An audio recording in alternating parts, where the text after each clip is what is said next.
Wanna book your bus ticket today? Here's how to redBus.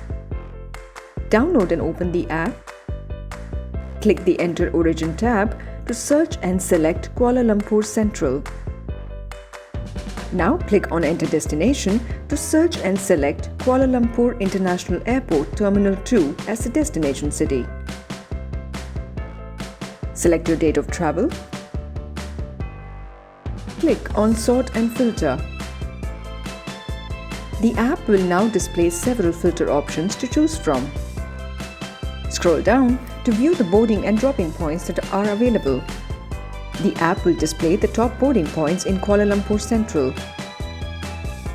You can similarly select your dropping point in KLIA2 as well. Click on Apply after selecting your filters. Select the bus of your choice from the range of options that are displayed. Select your seat and then click Done. Select your boarding and your dropping points and then click Proceed.